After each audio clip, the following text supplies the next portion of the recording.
Agora, uma coisa que nós estamos a ver muitíssimo é o querer dos bancos em inovar e, consequentemente, colaborar com as startups.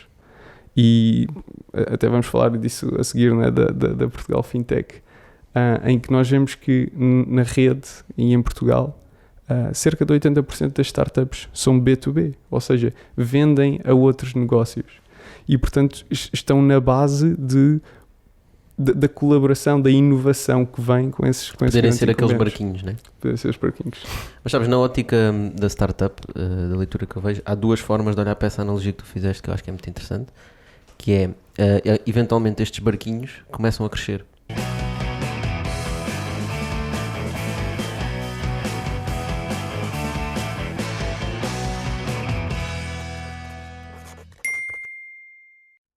Bem-vindos a mais um Bitoque, o podcast de negócios à portuguesa. O meu nome é Tocha, comigo tenho José Serra. Boas, pessoal. Já, e o nosso convidado de hoje, quem é que é? Hoje vamos falar de fintechs, nomeadamente da Portugal Fintech. Uma das pessoas que participa nesta iniciativa é o nosso convidado de hoje. O nome dele é Simão Cruz e é co-founder da Portugal Fintech e da Fintech House Lisbon, com o objetivo de ajudar o crescimento, facilitar processos e fomentar a proximidade com as startups de fintech em Portugal. Além de fazer parte deste projeto, o Simão trabalha no Banco de Investimento BIG, é verdade, Simão? É verdade. Onde é responsável por estratégia e desenvolvimento digital. Este ano foi reconhecido pela Forbes como 30 Under 30 em finanças. Interessante. E esta? Simão, bem-vindo. Muito obrigado. Obrigado, Zé. Obrigado, Tocha, pelo convite. Olha, obrigado por teres vindo. Antes de nos falar aqui dos 30 Under 30 e essas coisas todas, vamos que nós no Bitoque gostamos de começar pelo início. Boa. E tu, o início não à nascença, pá, porque aí já diríamos demasiado detalhes. Demasiado longo. Mas tu, quando estavas na universidade, criaste uma empresa. Sim, é verdade. Portanto, tu, desde o início, ainda nem tinhas ido para nenhuma empresa trabalhar, daquelas das bigs, e já estavas naquela, eu quero criar a minha própria empresa. O que aconteceu aí? Porquê criaste a empresa? Foi por necessidade ou porque querias realmente fazer alguma coisa? Sim, sem dúvida pela segunda. Ou seja, sempre fui muito das ciências, gostava muito da tecnologia e acho que a única razão que me levou a estudar gestão foi mesmo porque sabia que queria criar a minha empresa. E foi um bocadinho quase deparar-me com isto realmente é estudar, é algo teórico que eu depois quis tentar puxar mais para a parte prática. Mas quando é que tiveste essa realization antes? Portanto, escolheste gestão do género, já quero criar empresas e quero trabalhar nesta área. O que é que fez esse clique na tua cabeça? Tens ideia? Não sei. Família? Tem alguma coisa a ver com a tua família? Desde muito novo acho que sempre tive o gosto por criar negócios, por tentar criar alguns produtos, alguma cadeia de valor ali no meio e depois fui criando alguns projetos e pronto, e depois acabou por culminar nesse que era uma empresa de relógios que criei durante a faculdade para tentar aprender mais sobre então o que era realmente este mundo. O que é uma empresa de relógios? Isso é espetáculo. Hoodland, não é? Exatamente. Vais explicar-nos o que é que esse nome significa e porquê relógios? Olha, porquê relógios? Porque era das coisas que nós sabíamos que conseguíamos entrar, conseguíamos perceber sobre aquilo, nem que fosse esteticamente. E porque depois percebemos que era um mundo com preços muito elevados, normalmente, os relógios, e que nós conseguíamos chegar a um design interessante, minimalista, etc. E depois chegar também a um preço que fosse muito mais acessível para a maior parte das pessoas. E com uma boa margem. E com uma boa margem, é verdade. Mas estás a falar no plural? Sim, portanto eu criei a empresa com um amigo e foi a partir daí que começámos. Ok. Uhum. E como é que era o modelo, o vosso modelo? Nós estamos a desconstruir um pouco os modelos do negócio. Basicamente vocês pensavam num relógio, desenhavam, não tinham alguém que desenhasse para vocês? Nós encontramos um fornecedor, ou seja, encontrávamos relógios no mercado que nós conseguíamos pegar, conseguíamos fazer alguns ajustes, colocar as nossas marcas. Tweaks, algumas mudanças, colocar o vosso branding. Mudavam a cor e punham o branding. Basicamente. Exatamente, todos os brandings. E lá está, era um negócio muito simples, era um negócio muito de experimentação, pomos este preço, pomos outro, mudanças no site, mudanças em termos de anúncio e marketing no Facebook, no Instagram, para ver o que é que resultava. E portanto, era precisamente essa aprendizagem. Aliás, uma das coisas que nós fizemos foi decidir que não íamos gastar €1 em marketing. Então tivemos que fazer tudo muito à base de tentar fazer os nossos próprios posts, tentar chegar às pessoas, tudo de uma forma muito orgânica. E depois foi realmente quando nós começámos a ver, olha, isto até tem resultados, as pessoas até estão a gostar, que decidimos, ok, vamos então investir realmente na empresa. Como é que vocês vendiam? Qual era o modelo de negócio? Nosso modelo de negócio, tínhamos uma loja online, também para não ter aquele peso da loja física, e enviávamos diretamente às pessoas. Mas tinham stock? Tínhamos stock. Portanto, vocês compravam à cabeça, falavam com esses vossos fornecedores, diziam, olha, queremos isto, queremos X unidades, exatamente. Pagavam essas unidades, guardavam as unidades em stock e depois vendiam online. Exatamente. No início, nós começámos de uma forma tão simples que simplesmente comprávamos 2 modelos, em que tinham os mostradores e as braceletes de cores diferentes. E para nós termos mais modelos, chegava a casa, trocávamos as braceletes e ficávamos com 4 modelos a partir daí. E depois íamos gerindo o stock. Ou seja, eu comecei aquela empresa com €150. E foi realmente comprar o primeiro pacote, 20 relógios, ok, vendemos, vamos comprar mais. Vendemos, vamos comprar mais. E foi a partir daí que cresceu. Portanto, é o chamado bootstrap. Fazer uma empresa daquilo que tem, não é? Quantos relógios tens em casa? Já não tenho nada. Não tenho nada. Pois é. Podias ter ficado com um grande estoque de relógios. Os que não vendemos, as pessoas acabavam por pedir como prendas de antes de Natal, portanto, houve esse escoamento. Boa. Então, e como é que foi a diferença que tu viste entre tu estavas a estudar e estavas a fazer um negócio, não é? Portanto, estavas a estudar gestão e estavas a fazer gestão na vida real. Exatamente. Como é que tu ligaste esses dois mundos e quão diferentes são? São muito diferentes, até que eu pensei, estou a adorar isto e estou a aprender muito mais com esta parte prática. E então aí depois tive que dar a má notícia aos meus pais que não queria continuar a estudar e que simplesmente ia tentar tirar um ano para fazer mais destas coisas. E pronto, eu na altura não sabia muito bem o que é que ia fazer desse ano, sempre tinha a ideia de fazer um mestrado lá fora. E aí pensei, olha, vou fazer um gap year, vou explorar outras coisas e volto daqui a um ano, se quiser continuar a fazer o mestrado, faço. Foste para a Ásia, não é? Fui para a Ásia, fui. Foi um plano muito, muito construído, portanto, no último ano da faculdade passei muito tempo a tentar planear o que é que esse próximo ano ia ser. E basicamente fui perguntar a um conjunto de pessoas com as quais eu me identificava ou achava que poderia querer ser como elas no futuro, desde pessoas que estavam em grandes consultoras, a founders de startups na altura, portanto juntei alguns perfis e fui-lhes perguntar o que é que havia de fazer nesse ano e juntei algumas ideias e fui. Ok. No ano do gap year, estás a dizer? No ano do gap year, exato. Então e qual era esse teu plano? Queres partilhar? Posso partilhar, sim. Portanto, comecei a gerir a empresa. Eu geria a empresa, tive que automatizá-la toda para quando estivesse fora e depois pensei em ir fazer uma viagem completamente sozinho pela Ásia, pelo Sudoeste Asiático, em que tentava juntar as mais variadas experiências. Portanto, aquilo teve desde fazer voluntariado, onde ensinava inglês a crianças, fazer um curso de meditação completamente fora da caixa. Alternativo, muito alternativo. De silêncio? De silêncio, dos dias mais difíceis da minha vida. Imagino, não poderes falar durante algumas horas. É terrível.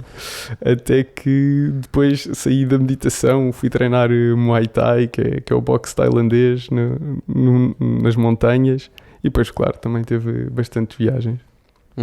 Isso é muito interessante porque... no fundo, tu agarraste numa empresa e quase que a puseste em piloto automático. Exato. Para tu poderes ir fazer o que, basicamente, que te apetecia fazer. Isso é muito a lógica do Tim Ferriss. Conheces o Tim Ferriss? Muita lógica. Foste lá buscar alguma coisa ou o famoso livro dele do 4-Hour Work Week, né? Portanto, trabalhar 4 horas por semana, é a lógica do Tim Ferriss. Exatamente. Quantas horas dedicavas à Woodland? Depois variou bastante. Obviamente que no início tínhamos que pôr muito mais trabalho.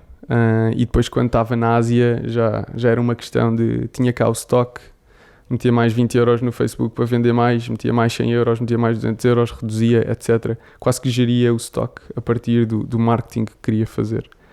E pronto, estás a era só dizer eu levar para entregar as quando tinhas todas as menos entregas. stock, podias baixar o valor que estavas a gastar em marketing porque ainda não tinhas o stock até ele chegar, e depois quando ele chegava tu aumentavas outra vez o valor que gastavas em ads e as vendas por consequente aumentavam. Exatamente. Ok. E tinhas cá uma equipa de quantas pessoas é que vocês eram?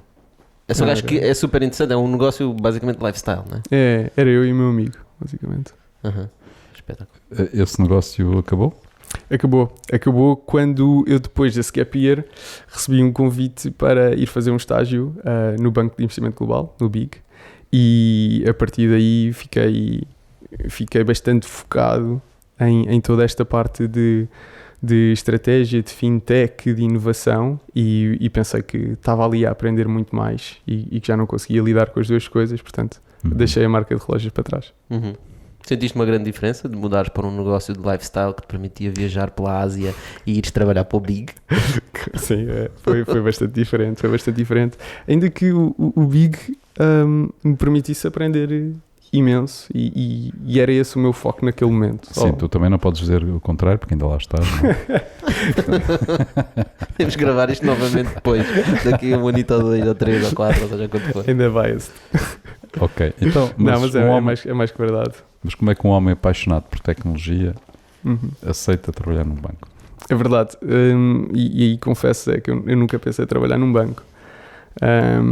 Foi simplesmente por o que eu encontrei nesse estágio ter sido bastante diferente do que eu pensava. E portanto, obviamente também sempre biased, porque lá está, continuo a trabalhar no Big, mas é sem dúvida um dos bancos mais inovadores e que está sempre à procura de novas coisas para fazer. E foi esse contacto com a tecnologia, com a inovação, com o qual eu fiquei bastante interessado. Sim, mas quando estás a falar de inovação, não é tanto inovação do banco, mas sim no fundo das outras empresas e startups com que contactas por via de uma aposta que o banco fez, não é? De alguma forma, porque basicamente... Ou seja, o BIC tem um departamento, uma área, não é? Uma área, exatamente. Portanto, que lida com startups, que faz investimento em startups, certo? Portanto, o BIG tem esta área onde eu trabalho, que é Digital Strategy and Development, e portanto o que nós fazemos é tentar encontrar novas fontes de receita para o banco e continuar a inovar para os nossos clientes. E depois, completamente à parte, é investidor, é LP num fundo, que é o Big Start Ventures, com que obviamente também estamos em contacto. LP é basicamente uma das entidades que lá pôs dinheiro. Para quem não sabe quem é o LP, que é a forma como funcionam basicamente todos os VCs, que têm uma data de LPs que põem lá dinheiro para trabalhar com o fundo. Mas antes de tu ires para essa área, quando foste para o Big, não foste diretamente para essa área. E portanto, houve uma altura que tu tiveste de fazer o clique entre estares nessa empresa de relógios para uma empresa grande. Tiveste alguma experiência negativa que querias dar de certa forma mais estabilidade? Sim. E portanto o contacto com as startups que eu queria ter e queria muito explorar. E com o Big estava a trabalhar em vários projetos com muitas delas, e isso era o mais interessante, e a partir daí começámos realmente a trabalhar com algumas startups para criar projetos já depois de eu ter ficado lá no estágio e pós implementarmos. Quais são os critérios que o BIC definiu em termos de startups para apostar, ou qual é a estratégia que está definida? Ou não há uma estratégia muito clara sobre esse ponto de vista? Há sempre uma estratégia de, obviamente, continuar a inovar nesta área de podermos ser o melhor banco em poupanças e investimento. Portanto, o que me estás a dizer é que a principal motivação e o principal objetivo está em trazer tecnologia para dentro do banco. Em o banco ser o melhor possível nestas áreas, e se for através da tecnologia, melhor. Exatamente. Ok. Portanto, não é, olha, há um projeto muito interessante, não encaixa bem em termos da nossa oferta, mas vamos investir nele. Não. Exato. Ou seja, para todo o desenvolvimento que fazemos com as startups, e isto eu estou a falar do departamento, porque depois o fundo de investimento vai tendo outros critérios que são a parte do banco. Tem outra lógica. Exatamente. É sempre temos alguma métrica que queremos melhorar, temos alguma coisa que queremos trazer para o mercado, como é que vamos fazer isto da melhor forma? Há muitos projetos que fazemos já com empresas estabelecidas, há outros que vamos à procura das startups, porque são muito elas que trazem a inovação. Ou seja, é aquilo que se costuma designar um bocado por Open Innovation, não é? Open Innovation, exatamente. Ou seja, vocês vão procurar o que é que podem trazer para o banco, mas de forma proativa, ou seja, identificam as empresas, as startups que têm determinadas tecnologias que possam ser interessantes para vocês. É isso? Tentamos fazer um pouco dos dois lados. Ou seja, o que eu tento sempre fazer é olhar para o mercado e perceber o que é que está a passar. Para onde é que o mercado está a ir? Onde é que é o futuro? E se isso faz sentido, trazer para o banco. E muitas vezes quem está a trazer isso são as startups, lá está. E depois há sempre outra via que é, há aqui um problema que nós temos, há uma solução que nós queremos trazer. Como é que vamos implementar isto? E daí também vamos sempre para o mercado à procura de soluções. Na tua opinião, porque é que os bancos, que têm tantos recursos e têm tanta gente, não conseguem de facto fazer inovação? É uma boa pergunta. Até repara, até um banco como o BIC, que é um banco relativamente pequeno, não é? Portanto, comparado com muitos outros.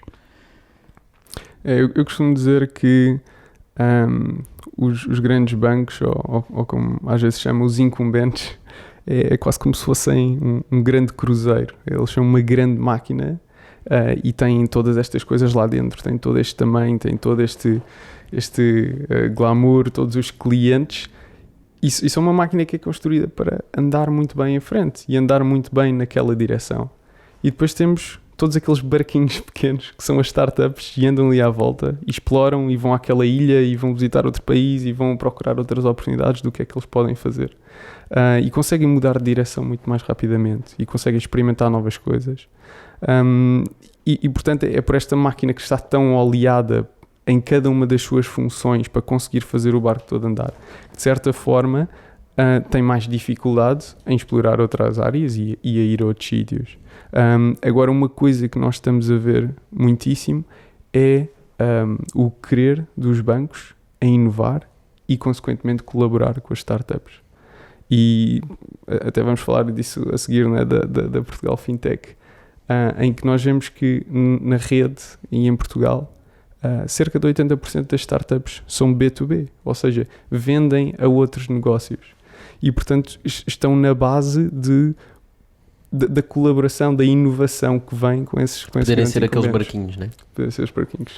Mas sabes, na ótica da startup, da leitura que eu vejo, há duas formas de olhar para essa analogia que tu fizeste que eu acho que é muito interessante, que é, eventualmente estes barquinhos começam a crescer, não é? E portanto eles vão àquela ilha e por acaso aquela ilha era o Brasil e havia lá muito ouro. E tornam-se em barcos piratas também, não é? Tornam-se em barcos piratas e a questão é... a estratégia do barco grande inicial sempre foi que aquele barquinho pequeno, quando crescesse, viesse ter com o barco grande e juntos fizessem uma frota, né? Mas o sonho do barquinho pequeno é sempre encontrar o Brasil para encontrar muito ouro e tornar-se maior que o outro, né? E portanto é interessante esta lógica e tem muito a ver, né? Em Silicon Valley claramente a lógica é eu quero ser o barco que vai crescer e vou ser independente, né? E em mercados mais pequenos, como é o nosso caso, exatamente o que estavas a dizer do B2B, tendencialmente é mais a opção de juntarem-se ao barco grande, né? Portanto, nós não para vocês... Acho que existem os dois casos. Exato. Como é que tu vês esta analogia a analogia que eu fiz em cima da tua analogia? acho que existem os dois casos. Claramente eu concordo que as startups portuguesas não podem ser startups portuguesas. Ou seja, nós temos um mercado que é factualmente pequeno comparado com outros. E, portanto, elas têm que ser startups internacionais desde o primeiro dia, que é para o seu mercado ser muito maior. E isso leva a que tenham uma abertura muito maior, que procurem outros clientes lá fora, que procurem o que é que está a ser feito para poder competir com isso. Enquanto que, se eu estiver num mercado como o alemão, vou ter um approach completamente diferente, não é? Por tudo o que existe à minha volta, onde eu posso vender. E, portanto, nós vemos grandes exemplos, como a Feedzai, por exemplo, que é uma das maiores, se não das maiores fintechs portuguesas, e que acabam também por querer ser esse tal barco que anda por si e que ajuda os outros grandes barcos no ecossistema. Ok, eles próprios tornaram-se um barco que os outros barcos grandes também precisam, não é? Exatamente. Pois, a lógica é essa, é que tu podes tornar-te um barco grande ou podes substituir esses barcos, não é? Portanto, imagina que eram barcos a vapor e agora vem um barco solar que é mais rápido. Estamos a falar, por exemplo, do Revolut, não é? Ou o Revolut, que eventualmente, nesta área de fintech, né? O Revolut e o N26 têm esse objetivo, não é? Passarem a ser bancos eventualmente. Sim, eles não querem servir os bancos tradicionais, os incumbentes, como tu dizes. Exatamente. Esse aí, pronto, eles querem ser uma alternativa. em termos de serviço. Exatamente. Esse já é um negócio muito mais B2C, não é? Exatamente. Portanto, ao consumidor, em que eles tentam ter tanto o produto como o canal de distribuição e chegar diretamente a quem vende.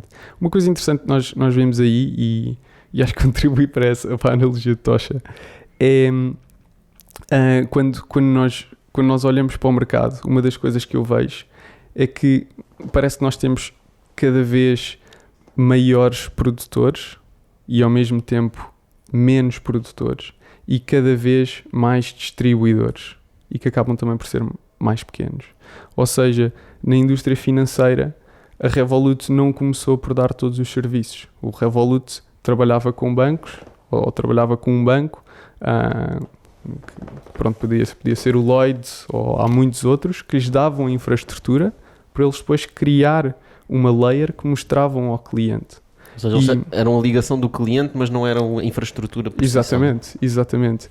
E nós vemos cada vez mais isso, ou seja, grandes bancos como a Goldman Sachs, JP Morgan, etc., que têm os produtos, vão criar os fundos, vão criar os depósitos, vão criar tudo isso, e depois temos muitas startups que veem uma solução, uma aplicação muito específica para esse produto e vão fazer um Revolut para crianças, ou um Revolut para pessoas mais idosas, ou um produto de pensões e de poupança a longo prazo, ou tantas outras coisas.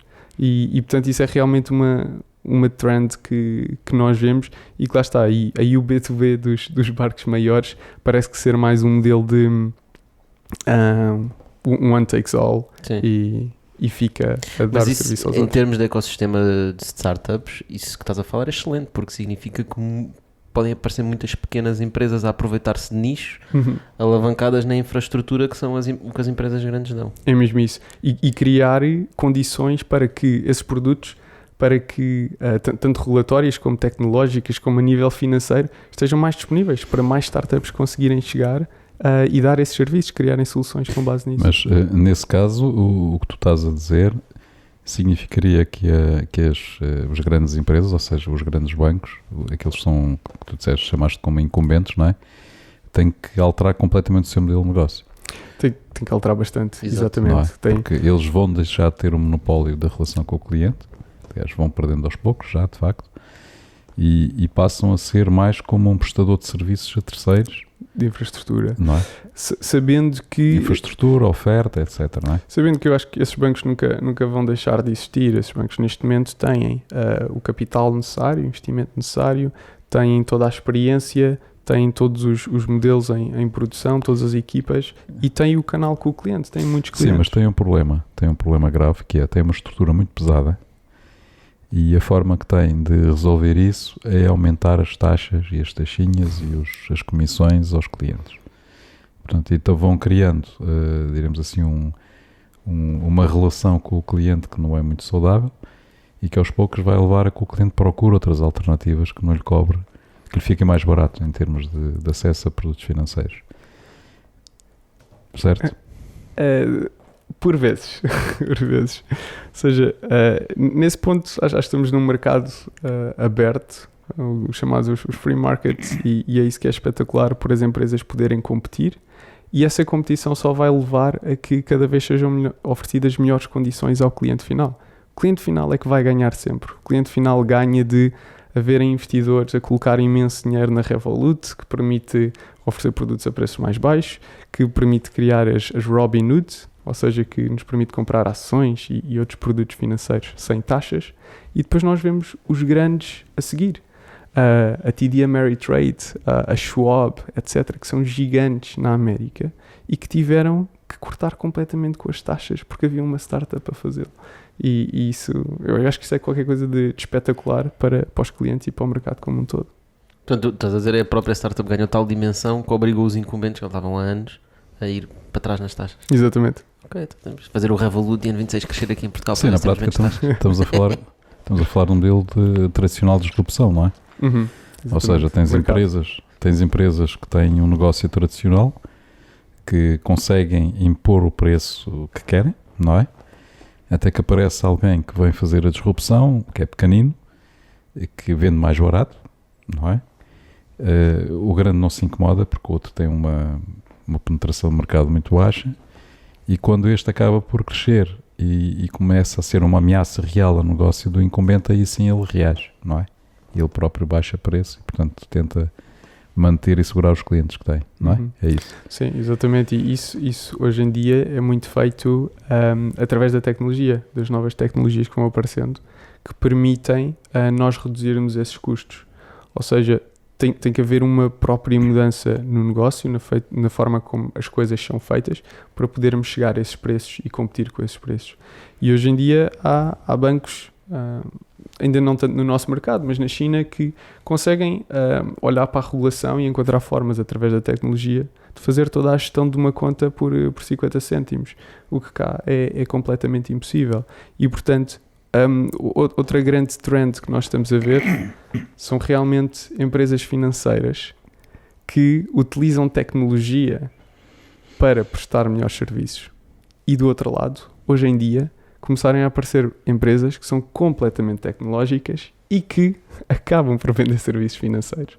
Mas esta mudança na arquitetura faz toda a diferença. E é algo que está a criar alguma dificuldade para os bancos implementarem. Tudo o que nós falamos, mesmo a adoção de tecnologias como a inteligência artificial, os machine learnings, etc., que se fala muito, é muito difícil um banco simplesmente recolher a data necessária para aplicar esses modelos. Porquê? Porquê que é difícil? Tem a informação toda? Tem a informação toda, mas lá dentro, a forma como está organizada, está uma pecinha aqui, está outra ali, e há este canal, e o cliente faz uma coisa no website. Não foi pensado de raiz. Não foi pensado de raiz, não é? Exatamente. No fundo estás a falar do legacy da tecnologia que os grandes têm, não é? Sem dúvida. E que não conseguem ultrapassar isso porque, de facto, tem lá um monstro no meio da sala, que é o supercomputador XPTO, não é? E onde está assente todo o seu negócio e que eles não conseguem ter a flexibilidade necessária para adaptar o modelo, não é? Sim. E, portanto, nesse caso, cada vez mais as startups ajudam bastante, até por poderem prestar apenas um serviço que eu só tenho que encaixar com o meu banco e poder começar a distribuir a partir daí. Há bocado falámos aqui um bocadinho sobre um tema que eu achei interessante, que tem a ver com a diferença de tipologia das startups em Portugal e, por exemplo, nos Estados Unidos, não é? Em que a tese foi que as empresas nos Estados Unidos têm outra capacidade em termos de investimento e têm outro mercado, de dimensão podem de mercado. almejar a atingir outros. Exatamente, e podem almejar a concorrer com os bancos a sério, não é? Por exemplo. Portanto, em Portugal, não havendo essa capacidade, porque o nosso mercado é pequeno, portanto, as startups tendem, sobretudo, a fazer soluções que sejam interessantes para os bancos, não é? Portanto, no fundo, mais de business to business, não é? Bancos ou outros players, né? Exatamente, players. Seguradoras. Será que isso é uma oportunidade excepcional para o nosso ecossistema de startups? Ou seja, será que efetivamente, porque quando nós temos empresas que estão a desenvolver soluções para business to business, não é? Isso funciona cá como funciona no mercado dos Estados Unidos. Claro. Portanto, se eles lá não tiverem tantas empresas a fazê-lo, provavelmente as nossas têm uma oportunidade extraordinária de acrescentar valor no B2B. Será assim? Pode ser, eu acho que pode sempre ser, e acho que Portugal está a reunir condições interessantes para poder ajudar essas empresas a crescer cada vez mais. Ou seja, tem que haver um empurrão a todos os níveis, seja de talento, seja a nível regulatório, de investimento, etc., para que um ecossistema, seja esse o americano, seja esse o português, o espanhol, etc., consigam crescer e dar as condições a essas startups para crescer. E eu acho que isso é o que eu tenho visto nos últimos anos, em que neste momento eu recebo praticamente uma mensagem por semana de alguém que me diz: Simão, estamos a pensar mudar o nosso negócio para Lisboa, consegue nos ajudar? E isto são tanto empresas que estão numa fase inicial e querem vir e criar cá, como são outras grandes empresas que se querem vir realocar. E isso é que eu acho que é o mais importante para criar depois as grandes empresas, seja aquelas que acabam por competir com os bancos e com as seguradoras, ou a dar esses serviços a eles. Eu acho que isso é interessante, mas mesmo se nós não chegarmos a esse ponto, Acho que o facto de conseguirmos fazer esses pequenos barquinhos, esses negócios dos pequenos barquinhos à volta dos barcos grandes, pá, eu acho que é uma oportunidade extraordinária e é um tipo de negócio que, pá, nós pessoalmente até no EasyPay gostamos muito, que são aqueles que, pá, não precisas de muito investimento, certo? Precisas de investir numa equipe, fazer um produtozinho para um nicho muito específico, e logo a venda também se torna diferente da venda de mass market, que é preciso muito dinheiro para investir em publicidade. Faz um produto muito específico para um nicho, vais vender, fazes dinheirinho, investes no teu produto, fazes o produto melhor, vais vender mais e assim vais crescendo uma empresa. Pá, e não precisas de fazer rondas de 237 milhões ou não sei quantos milhões, como se anda a fazer quando tu queres ser um Revolut. Não sei quanto dinheiro é que o Revolut já levantou, mas já deve estar perto. Bastante. Não sei quanto, mas muito, seguramente. E portanto essa oportunidade de todos os outros estarem a querer ser grandes, né? E nós podermos partir destes pequeninos, trazendo essas empresas para Portugal ainda mais, né? Ainda torna o ecossistema mais rico. E acho que era uma estratégia interessante nós pensarmos como é que podemos ser uma fábrica de pequenos rockets, né? Não precisam de ser grandes rockets, podem ser muitos pequenos. Simão, e na tua opinião, porque é que essas empresas estão a vir para Portugal?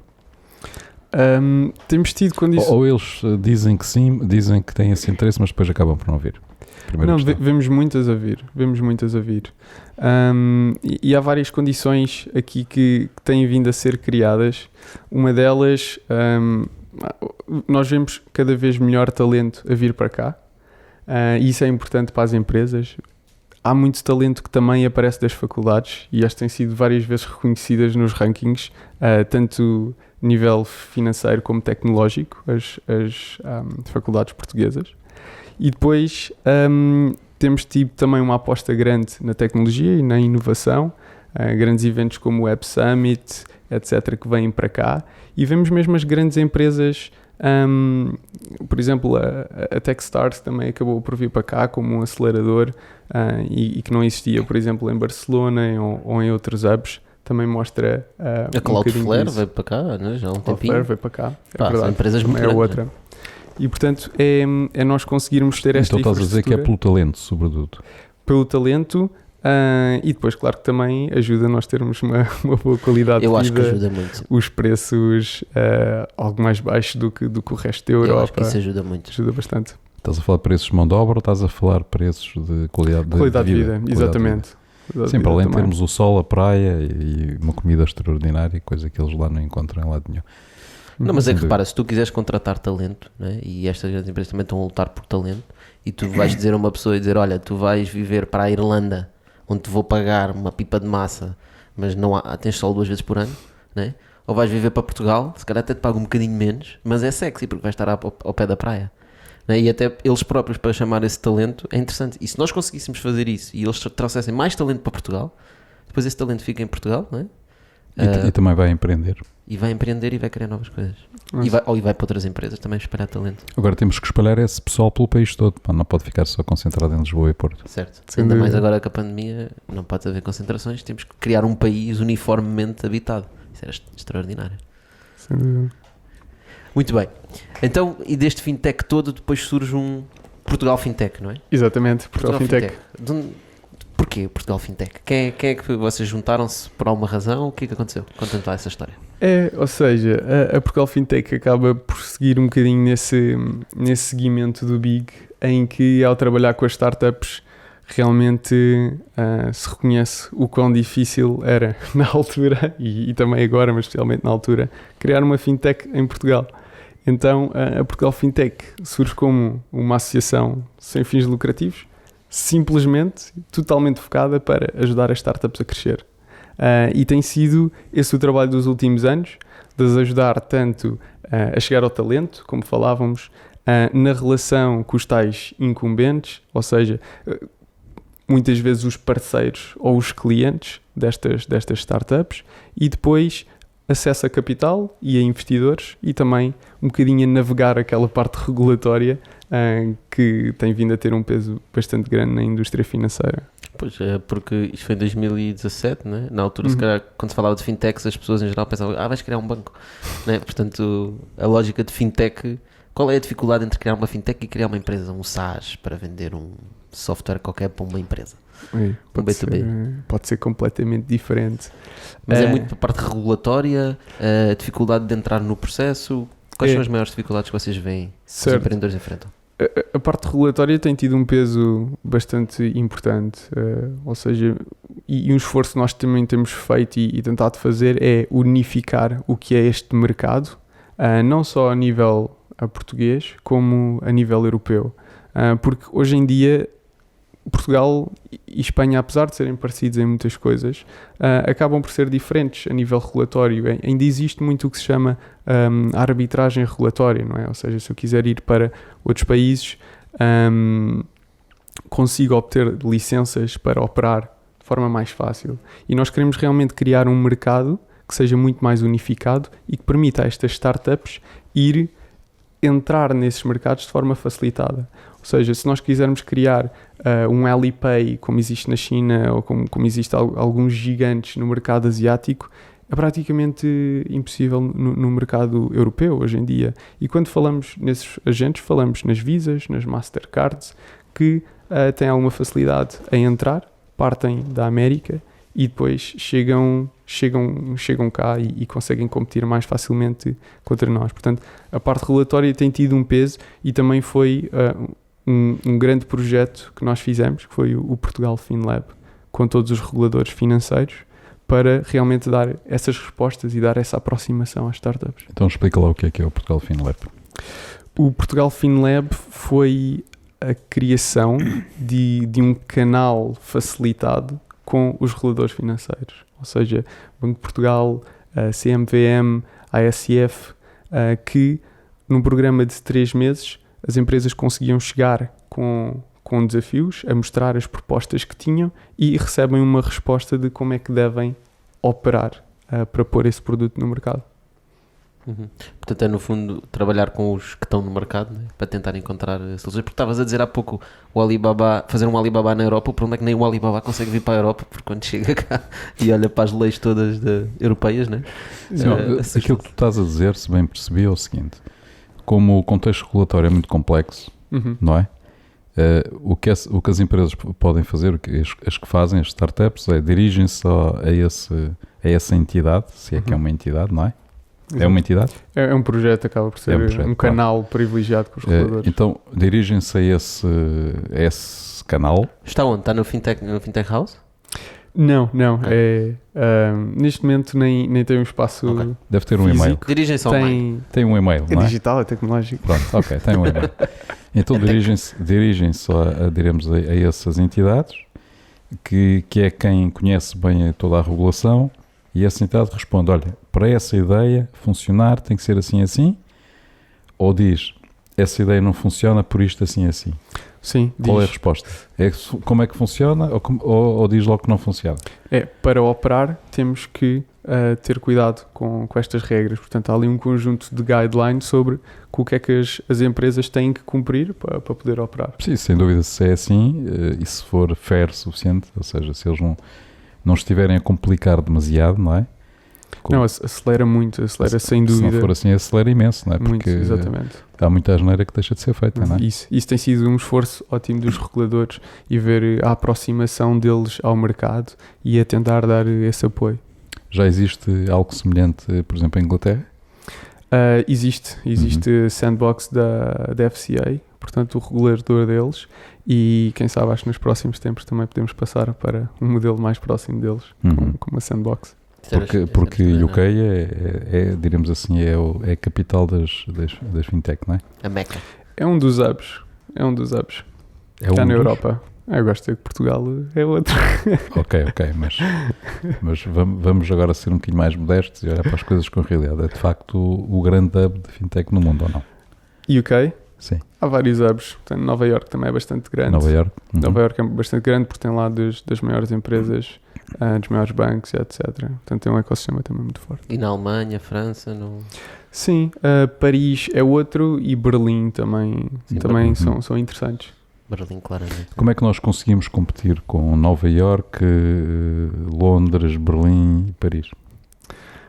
Eu acho que é um bocadinho isso que nós temos. Ou nós não competimos? Nós começamos a competir. É isso, acho que é esse o trabalho que temos tentado fazer na Portugal Fintech, ou seja, trabalhando naqueles 4 verticais, ouvir dos fundadores quais são as necessidades deles, Desculpa, 4 verticais, quais são as 4 verticais que estás a falar? Portanto, o acesso ao talento, a parte regulatória, acesso à ligação com os incumbentes e depois acesso a capital e investidores. Uhum. E portanto, dando mais condições aí, queremos depois ter toda uma infraestrutura montada que seja melhor para Tu falaste essa no criação. vertical de acesso a incumbentes. Isso parece-me uma coisa mais importante quando estás a criar uma fintech e uma insurtech, né? Na área de seguros também. Uhum. Por causa também daquela conversa que estávamos a ter há pouco, né? Porque normalmente o que diz é pá, precisas de um bom produto, talento, dinheiro e tu aqui foste buscar um pilar que é os incumbentes, Uhum. que vocês fazem questão de apresentar às startups. Sentas que no início muitas fintechs não queriam saber dos incumbentes e atiravam-se de cabeça? Obviamente depende do modelo de negócios, não é? Como estávamos a falar, se eram os B2Bs, se eram os B2Cs, mas essa relação é extremamente importante para já para poderem todos cooperar e para depois terem melhores serviços, porque há imensas sinergias que saem sempre de se poderem falar uns com os outros e portanto isso vemos como um ponto muito importante a Eu fomentar. digo isto porque se calhar é uma vantagem, nós temos um país pequeno, né? Certo. E onde é mais fácil chegar às grandes empresas. Uhum. E então, Também. se calhar, por isso, outra vez aqueles barquinhos pequenos B2Bs, né, que podem ajudar os incumbentes, se calhar nós conseguimos mais facilmente apresentar as direções dessas empresas, né? Nos Estados Unidos é Exatamente. muito mais complicado, né? O problema aqui é que os nossos incumbentes não competem com os outros incumbentes lá fora. Portanto, ou seja, o estímulo que eles têm para fazer isso é um estímulo relativamente fraco, porque só trata do mercado nacional. Lá está, estão muito focados neste mercado e é como falávamos há pouco. Obviamente que é sempre concorrencial, tem que ser sempre melhores que o próximo e tem que continuar a inovar para o fazer. Pois, mas o próximo é local, né? Uhum. Não temos aqui Goldman Sachs e estás a falar desse tipo de Estou a falar operadores, disso. né? Sim. Ou seja, quando estamos a falar de empresas que competem em termos internacionais, sem dúvida que eles compreendem que para eles é muito importante incorporar tecnologia e incorporar inovação. Quando tens incumbentes que estão no mercado e que estão, no fundo, são incumbentes e assumem-se como tal e conseguem ter uma posição dominante, mesmo sem se mexerem muito, não é? A motivação começa a ser pequena. Portanto, se calhar aí o que haveria era tentar fazer a ponte também com os tais incumbentes internacionais que precisam também dessa inovação. Uhum. Isso é capaz de não ser muito fácil, mas era uma forma de provavelmente fazer mexer as coisas, não é? Porque se vocês chamassem a atenção de um grande banco internacional, um Deutsche Bank ou Goldman Sachs, ou seja o que for, Gosto muito da HSBC. não é? Que tivessem olheiros em Portugal. Bastava ter isso, bastar a ter olheiros para perceber o que é interessante em termos de tecnologia. Bem, eles num pequeno escritório, metem lá 3 ou 4 pessoas, não Não custa é? nada. Mas eles estão É uma dica para vocês, pá. Pode ser uma boa dica e tentamos promover eventos que tragam também todas essas pessoas lá de fora. Vocês com a Fintech House até quase podiam ter tipo VIP seats, né? Vocês têm direito, qualquer pessoa que venha da Goldman Sachs ou não sei, tem direito a ter um lugar aqui no nosso cowork. Pá, toda a gente é bem-vinda na Fintech House. Claro. Entrou Mas todos. é diferente quando fazes uma comunicação diretamente para isso, estás a ver? Bom, agora já estamos a falar da Fintech House. Uhum. Portanto, porquê? A Fintech House nasce um bocadinho da ideia em que até aquele ponto tudo na Portugal Fintech era simplesmente uma network. Eram pessoas que se juntavam para se tentar ajudar, basicamente. E então a Fintech House é muito a ideia de como é que nós vamos trazer todo este ecossistema para um só sítio para que, através deles estarem mais próximos, consigam crescer mais rapidamente. E naquela fase tínhamos feito o report da indústria, portanto fazíamos um report anual em que mostrávamos as melhores startups, o top 30, mostrávamos as trends, fazíamos entrevistas com bastantes pessoas do ecossistema, e depois tínhamos também feito o Portugal FinLab, fazíamos bastantes eventos e pensamos, vamos trazer tudo o que é esta rede para um só sítio. Uhum. E então a Fintech House é hoje um prédio na Praça da Alegria, que não sei se já foram. Já. Já tiveste a oportunidade lá aí, Tocha? Tá, fixe. Boa. No prédio tem lá um ginásio, né? É um palacete. É um palacete. Tem um ginásio lá em baixo. Exatamente. Não. Tá. Olha, o Simão não sabe. Tu não sabes, Ele não sabe. E pronto, e basicamente é trazer o ecossistema todo para lá. Portanto, desde as startups... Mas pronto, é um co-work. Sim. É do estilo Especializado em co-work. fintech, não é? É um co-work. Só que em vez de trazer só as startups, é muita ideia do Zé, que é portanto, conseguir trazer também todos os outros agentes para lá. Ou seja, também muito como parceiros e para terem maior Tu proximidade. estás a trabalhar lá? Eu não estou a trabalhar, não. Ok. Portanto, vou lá vários dias por Mas semana. não tens lá uma secretária? Um espacinho? Um espaço? Tem, é aquela Portugal sala, Fintech, aquela Portugal mesa Fintech VIP que eu tinha dito. Portugal Fintech tem lá uma sala. E pronto, e a trazer tanto essas startups como todos os outros players. Portanto, desde os bancos, desde as seguradoras, temos parceiros como a Accenture, o BPVA, Fidelidade, Moraes Leitão para ajudar na parte legal, a Visa na parte dos pagamentos, depois muitos outros, desde Microsoft, AWS, Google, etc. Uhum. Ok. E você já tem aquilo praticamente cheio, tirando agora na pandemia, vamos fazer de conta que não... Virtualmente está cheio, pelo menos, né? Sabes, tivemos que fazer uma grande mudança. Claro. Obviamente que não foi fácil e tentámos puxar todos estes serviços e tudo o que era a comunidade para uma coisa digital. Ou seja, também um bocadinho pensar, se eu tivesse uma startup hoje e tivesse a criá-la, é mais difícil encontrar pessoas, ter aquelas conversas com uma pessoa que trabalha num banco, com uma pessoa que seja um VC. Como é que se chega a estas pessoas hoje em dia? E é um bocadinho esse reverse thinking que temos tentado fazer. Como é que nós criamos uma comunidade digital em que qualquer pessoa que lá esteja consegue trazer valor ao meu negócio, mas ao mesmo tempo que eu a encontro facilmente. E como é que fazemos isso? Portanto, nós tentámos criar um conjunto de ferramentas, desde uma comunidade muito forte no nosso Slack, em que promovemos bastantes oportunidades, promovemos eventos que estejam a existir, etc. Mantemos os nossos eventos que vamos organizando e depois temos desde um learning portal em que tudo o que é passado às startups pode estar lá, desde como montar a infraestrutura numa das clouds, seja a Microsoft, seja a Azure, como é que podemos como é que podemos recrutar uma pessoa e temos um exemplo de um contrato, etc.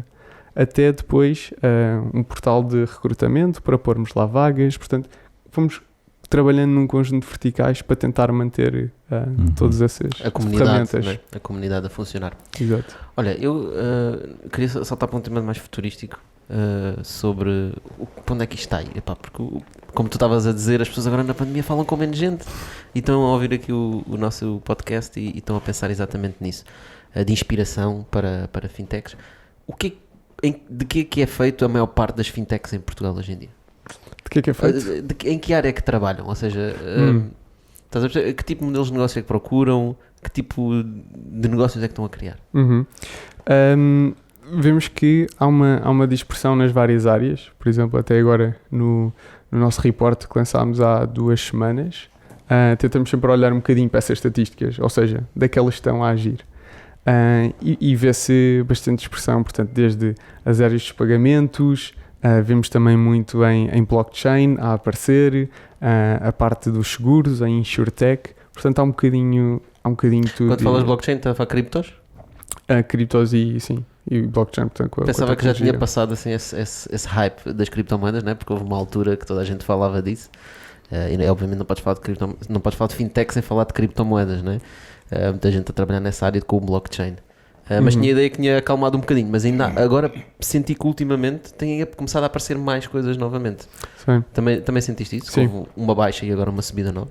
Sim, tem continuado a aparecer bastante. Acho que com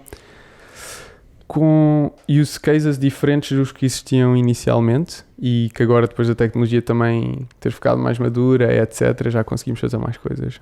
Sim, já não atiram a palavra blockchain para cima dos slides. Exato. Só para dizer que tem blockchain, né?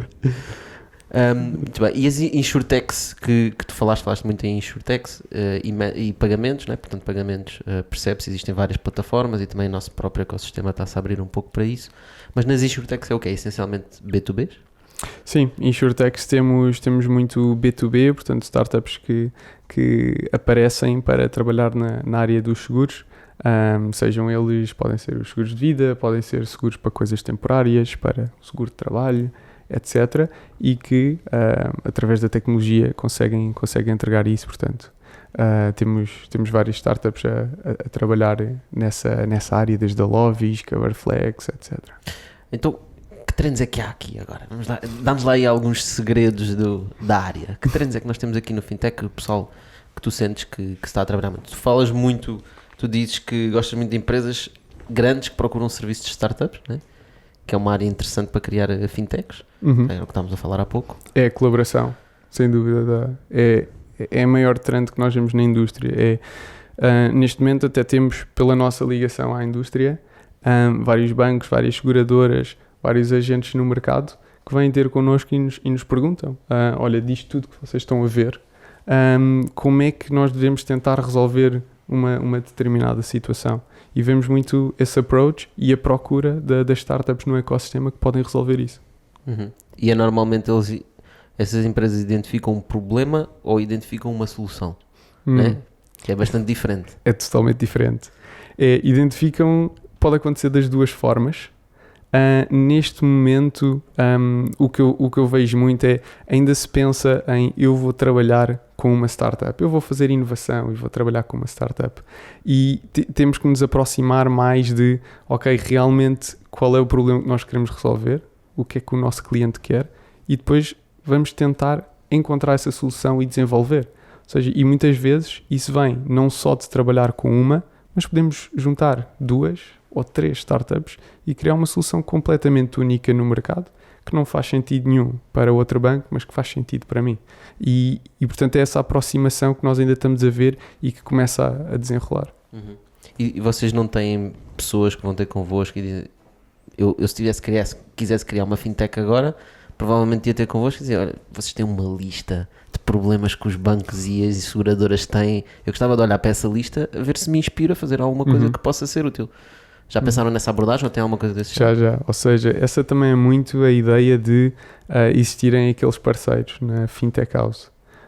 Ou seja, de se conseguir chegar a alguém e perguntar, tenho esta solução, isto faz sentido ou não? Quais são os maiores problemas que vocês estão a ver? E obviamente que acabamos por ter estes pivôs na Fintech House, mas que na Portugal Fintech acabam por existir muitas outras pessoas que estão à disposição, fazem parte da rede e com as quais as startups podem ir falar e podem colocar essas mesmas perguntas. Porque sem dúvida é mesmo assim que se vai encontrar as melhores soluções, o melhor roadmap para lá chegar. Boa. E planos para o futuro? Planos para o futuro? Os planos têm que ser sempre para o futuro, não é? Porque senão não são planos. Já não, pois, exatamente. Não, neste momento há várias coisas a acontecer.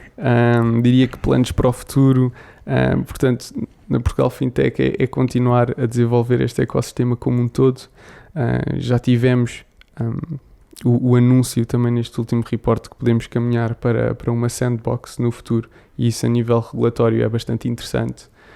É continuar a desenvolver... Desculpa, podes saber um bocadinho é sandbox? É, no fundo, a sandbox. É um local, não é? Digamos, não é um local físico, não é? Onde se pode fazer testes, é isso? Exato, ou seja, criarmos algumas condições de experimentação onde reduzimos o impacto potencial que isso pode ter no ecossistema. Isso é tipo zonas económicas especiais na China, certo?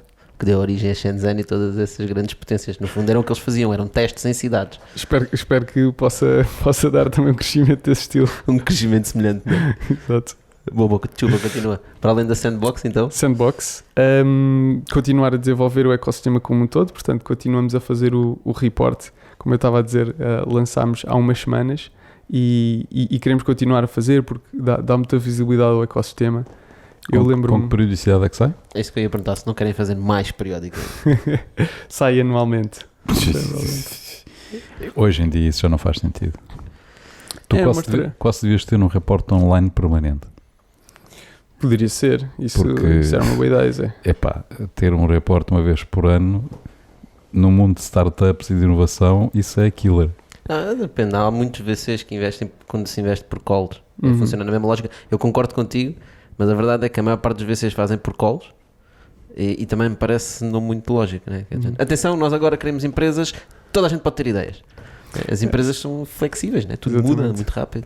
Exato. Sabem que nós começámos aquele report muito... foi das primeiras coisas que nós fizemos na Portugal Fintech, para além dos eventos. E começou muito com uma forma de dar exposição às startups para os investidores todos que vinham ao Web Summit. Ou seja, aquilo na altura, a primeira edição, era um livrinho, uma página A4, que íamos dobrando ao meio para ficar um livrinho. Eu lembro que na altura até tive de pesquisar bastante na internet, porque ainda não conhecia as startups todas, ainda não conhecia as pessoas, etc., para recolher a informação. E estava quase ali com os agrafos a tentar montar os livrinhos todos que depois íamos distribuir. Foi isso que ditou ser anual, não é? Porque havia o Web Summit, então precisavas de ter o reporte para o Web Summit. Exato. E pronto, e cresceu dessa forma muito, muito natural para dar exposição e a partir de... Tu acho que faz todo sentido o que tu dizes. Sim, hoje em dia pode haver várias alterações muito rápidas em poucos meses, né? Podia fazer todo o sentido fazer uma coisa mais periódica. Sim. Isso, obrigado, é uma boa... Ou live, então, ou live mesmo. Mas não te esqueças de lá pôr uma menção ao Bitalk também. O Bitalk. Uma ideia especial. Ajuda de fintech. Ideia cozinhada no Bitalk. Olha, e coisas lá fora, conseguirias dizer assim, tipo 2 ou 3 trends ou empresas que te têm, eu gosto de usar a palavra excitada, a forma como mudaram alguma coisa ou como estão a fazer alguma coisa diferente? Sim, portanto, eu gosto sempre de ver em termos de aplicações e do que é que pode vir aí para além de empresas específicas, etc. E há empresas que têm vindo a fazer um trabalho bastante bom. Não sei se estar a dizer uma ou outra não precisas dizer os nomes, é o mais correto, mas... As áreas, se não quiseres dizer. As áreas. Sim, portanto, temos startups bastante interessantes em inteligência artificial, começam a aparecer em blockchain, em pagamentos, em todas estas áreas. Mas inteligência artificial para o quê? Para ver onde é que anda a gastar dinheiro e depois impingir-me mais coisas? Para ajudar. Acho que a grande mudança vai ser precisamente para aí. Ou seja, para ajudar os outros a impingir-te mais coisas. Exatamente. Uma das coisas que temos visto é o chamado contextual banking, ou seja, é através da inteligência artificial nós conseguirmos ajudar aquele cliente a ter o produto que precisa, quando precisa. E não só gerir a sua própria carteira, mas também numa relação com o sítio onde se encontra. Ou seja, é algo do género em que eu consigo ver que o meu cliente andou a comprar bilhetes de metro todos os dias e também tenho uma consciência sobre o que é que há à volta, ou seja, quanto é que custa não só o passe mensal de metro, mas quanto é que custa os autocarros, quanto é que custa isso tudo. E então, à medida que eu vejo, eu posso dizer: Simão, já andaste 20 dias este mês de metro a comprar bilhetes diários, tens aqui um passe de autocarro que é muito melhor para ti, muito mais barato e faz o mesmo percurso. Portanto, é essa aproximação, por exemplo, como estávamos a falar, a inteligência artificial permite, e que para estarmos realmente na vida dos clientes e poder ajudar os clientes, estamos a caminhar muito mais para lá. Sim, eu percebo. No fundo é um movimento semelhante ao que já foi feito na parte de advertisement, né? Que é cada vez conhecer-nos melhor para nos dar anúncios mais relevantes e no fundo do outro lado das empresas para eles conseguirem converter melhor, né? E nós para termos acesso a mais produtos que são realmente o que eu quero, né? Portanto, não vale a pena passar-me determinados produtos que eu nunca vou comprar. E tentar fazer a mesma coisa na área de fintech, que é, se calhar o Tocha nunca vai comprar aqui e investir num fundo de pensão, mas se calhar ia investir aqui noutra coisa qualquer. Por exemplo? Está a comprar comida de cão todos os dias, devíamos-lhe oferecer uma subscrição da Bargain. Coisas desse género. Está sempre a ir comer ao café, devíamos oferecer uma subscrição de Tasty. Para ser mais saudável. Exatamente. Portanto, sem dúvida, muito interessante. Está bem. Olha, nós temos aqui uma frigideira. Ok, porque isto é um Bitalk, portanto não te pusemos a cozinhar, uma questão de respeito, mas temos aqui uma frigideira na mesma. Epá, agora tem aqui umas bolas de Natal para que são... É um presente de Natal? Tira um envelope, não precisa de ser as bolas. Isto é só para dar mais sabor. Agora eu pensei que vinha, que tivera os envelopes de Natal que os avós dão e que vinha aqui umas notinhas. Umas notinhas. Assim. Tem lá uma notinha. Nós éramos por meias, né? Okay. Mais meias das avós. Podes ler em voz alta. Ok. E responder.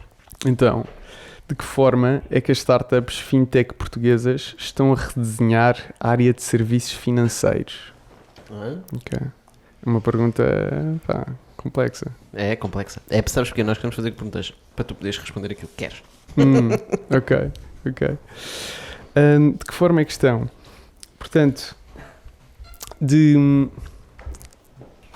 modo geral, nós temos visto inovação em muitas áreas, seja da parte de InsurTech, de pagamentos, de blockchain, etc. E o que nós vemos é realmente uma forma de chegar ao cliente com melhores soluções, de forma mais facilitada. Isso pode ser mais barato, mais rápido, o que quer que seja.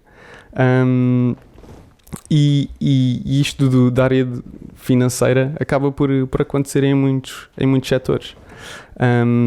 Agora, áreas específicas é sempre difícil dizer. Por exemplo, nós temos visto que a área dos pagamentos tem crescido imenso, com o contactless, com as pessoas irem ao e-commerce, e temos imensas startups a trabalhar nisso. Por exemplo, a Switch, que permite nós fazermos pagamentos nos mais diversos sítios e empresas entrarem no mercado tendo todos os serviços de pagamentos. Temos visto, por exemplo, a Locker, que durante a pandemia eu já não quero ir a um banco para abrir uma conta bancária, então eles ajudam-me a fazer todo o onboarding digital e, portanto, estas soluções vêm sendo redesenhadas não só no geral, mas também para condições e para situações muito específicas. Portanto, é muito naquela lógica dos barquinhos pequeninos que tínhamos falado aqui. Eu acho isso excelente e fica a dica aqui para quem nos estava a ouvir. Olha, muito obrigado por teres vindo, foi super interessante falar sobre fintech aqui no Bitalk e nós estamos de volta para a semana. Já sabem, se tiverem a fazer alguma coisa na área de InsurTech e fintech, há mais algum tech que vocês juntam? É essencialmente estes dois? É todos os techs. Tudo o que seja tech, mas mais financeira. fintech e InsurTech, tudo o que seja financeiro, a Portugal Fintech e a Portugal House, agora em modo mais digital, vale a pena checar. Voltamos para a semana. Bora. Obrigado a todos. Obrigado pelo convite.